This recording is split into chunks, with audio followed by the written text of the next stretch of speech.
Well, guess we haven't talked since last week. Great win for our guys to be able to go into a place like St. Mary's where it's just a rock-solid program that's used to winning. They don't lose a lot at home.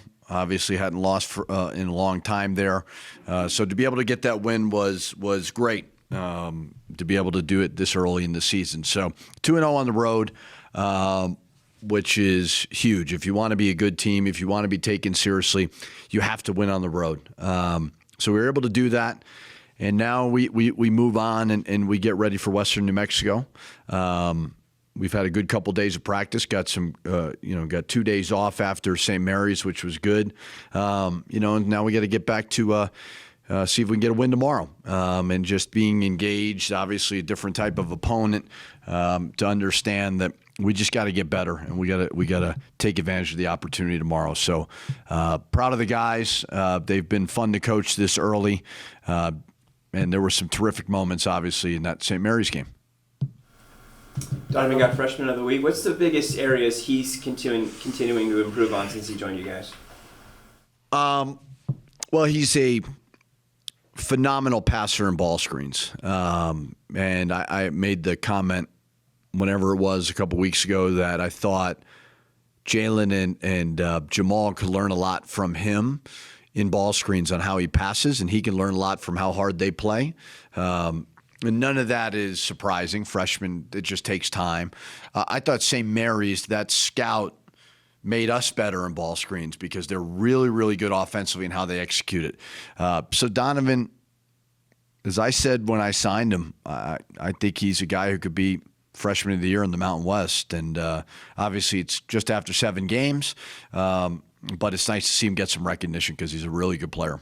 When you said that about Jalen and Jamal can learn a lot from a freshman, and they're a senior and a junior, all league guys, how did they take that? I know that the chemistry's good, and I'm not suggesting they were really upset, but that's hard for upperclassmen to take, I would think. Well, I said it in a way of I normally, if I build them up, I'll find a way to put them back down. So the point was, but it's not even coach speak. Jamal and Jalen never don't play hard. There is never a question about their effort, and that's not easy. Like, I mean, I've had only a certain amount of players who do that. They do it all the time. So that is an unbelievable compliment that I'm giving them. But I don't think they're great at ball screens, at manipulating ball screens. I think Donovan is elite at it.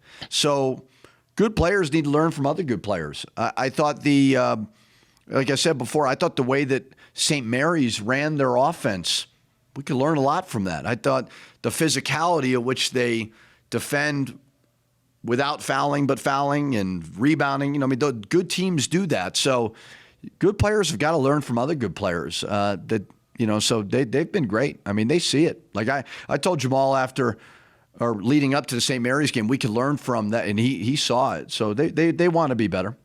Coach, what about the recognition, not only for the team, but even yourself, the power rankings, ESPN, Coach of the Week, and Donovan and all that? Do you tell your guys, like, hey, we're not looking at that stuff.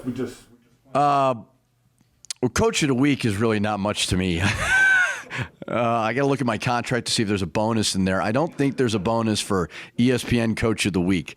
I think at the end of the day, the message is to anybody is if you win, you're going to get recognized. And we are starting to get national recognition, which is good for the program. Like I'm not going to be one of those guys that doesn't think it's good that ESPN's acknowledging me or that the Mountain West is acknowledging Donovan or people are tweeting. Like, that's good because we need to recruit and we need to build the program from the ground up.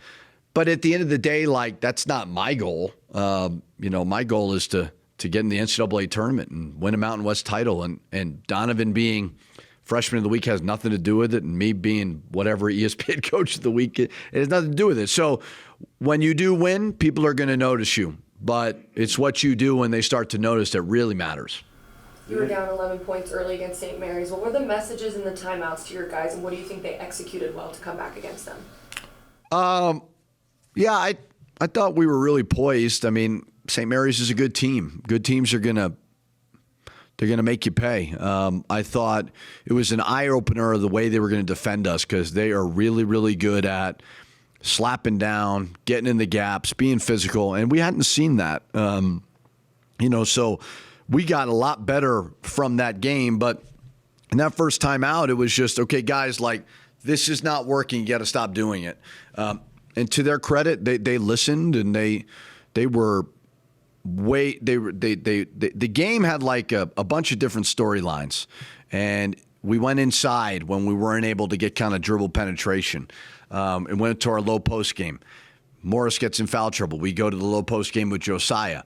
Then we go to the kind of, we call it smash, where you down screen into a handoff for Mash, and it was 7 in a row. Then it goes into Donovan Dent high ball screen, and when you have options, you're able to do that. So I just thought they took what the game gave them and did a really good job of it, and then they made some big plays down the stretch. What do you want to get out of your guys against Western New Mexico? Do you want other guys to get some minutes, or what do you want to get out of it? I just want to play great, and we'll see as the game goes on. I approach this game like I do every other game. There's no, like, they're all important, so can we find a way to right off the jump play our best basketball and get better as the game goes on, and then we'll see. So I don't really plan on, all right, let's build a lead so we can get these other guys in. I never been that way. Anybody can beat anybody. I know that with the New Mexico State situation the first time, it gave you guys an unexpected 10-day gap. Well, with the second game should have been Saturday, you're again now 10 days between Division I teams and one D2 in the middle there. How do you get them to understand that it's about to pick up? You guys are going to start playing a whole lot more games, but you can't overlook even a D2 if it doesn't count on the computer. Yeah. I think the biggest thing is, you can't get bored with working hard. And it has been very, very weird, these big, long breaks. And then you got finals week and so on. So I've tried to be short in practice, but get them better, put a huge emphasis on, even if we're not going to go live, like, we're going to develop your skills. We're going to make sure that we're fresh. So I try not to beat them up too much, because I think they see that big gap, and all of a sudden now they're like, oh, this is going to be brutal. So I've had some good, crisp, quick practices, but as always, just an emphasis on getting better. And whatever lies in front of us, we'll take advantage of that opportunity. But yeah, it's been for sure unique to have. You have two great wins and these huge breaks after. And, young people want to be in front of our fans, and they want that momentum. And it just kind of is what it is. But you keep chipping away at it, the momentum will continue to build. You got one of the canceled games back. How close are you to getting the second game? Not close at all. I haven't even started on that. I think, for one thing, I'm very grateful for Eddie to be able to work with us on it. To be able to add San Francisco, I thought was huge. You look at these net rankings that came out. I mean, the fact that we're 27, it's not like we're at our destination, but just the growth of the program in such a short amount of time is great. I mean, we got here, we were 303. We're now 27. Obviously, we want to end 27 or even better. But we need to be able to schedule and replace in New Mexico State with a potential quad 2. We think San Fran could be that.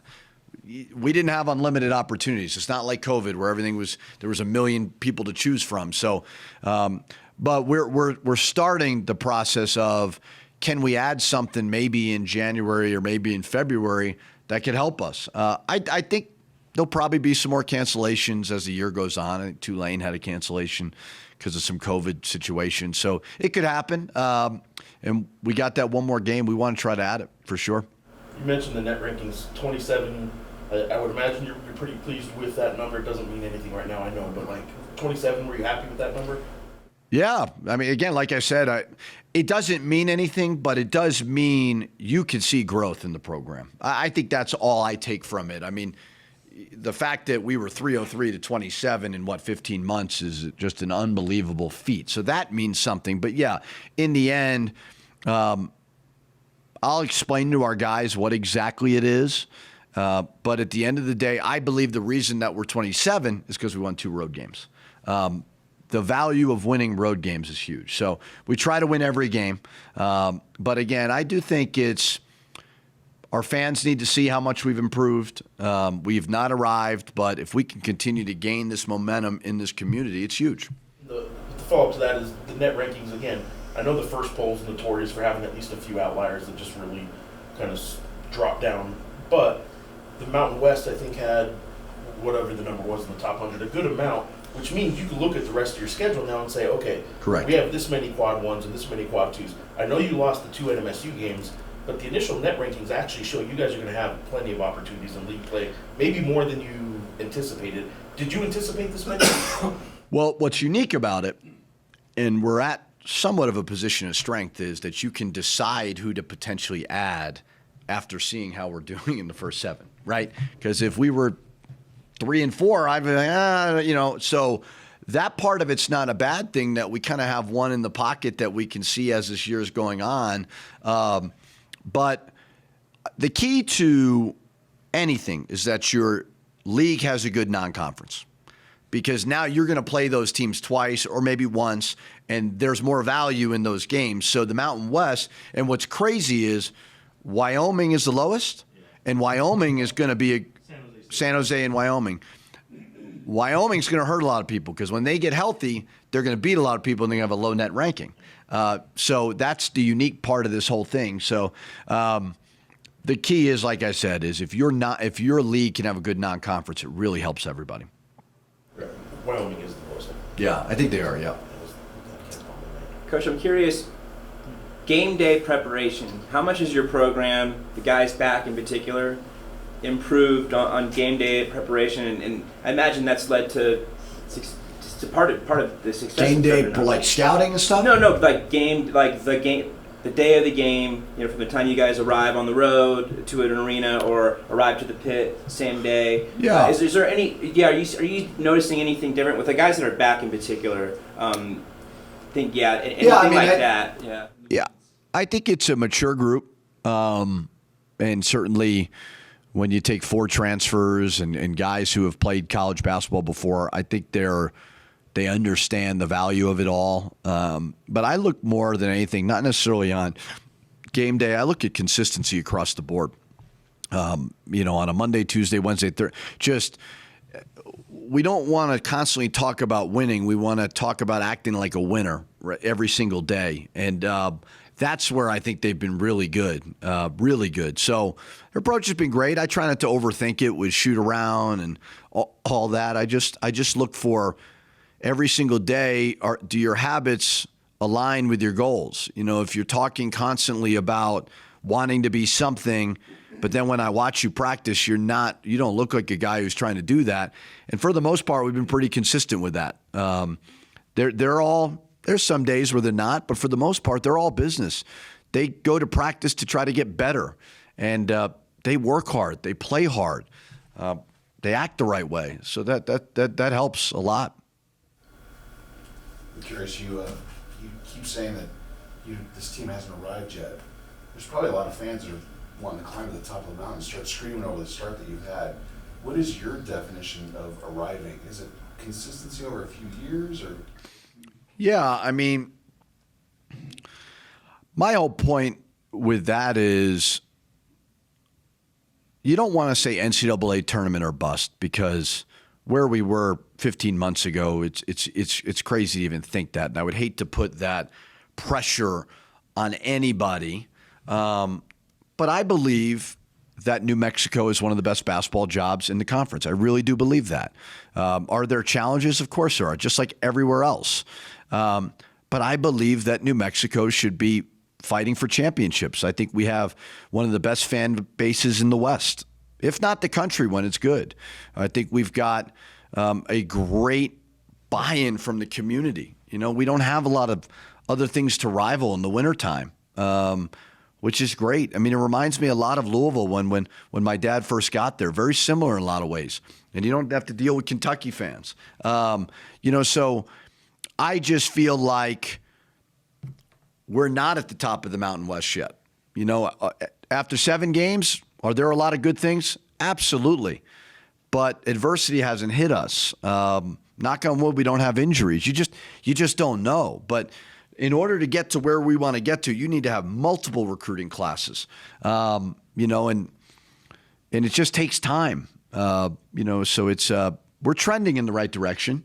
And I think everybody seems excited about it, and I appreciate that. Excitement, enthusiasm helps everybody. It helps your current players' state of their morale. It helps recruiting. It helps, obviously, revenue, all those things. So, obviously, I'm not going to temper anybody's enthusiasm, but we still got a long way to go from this, through this thing.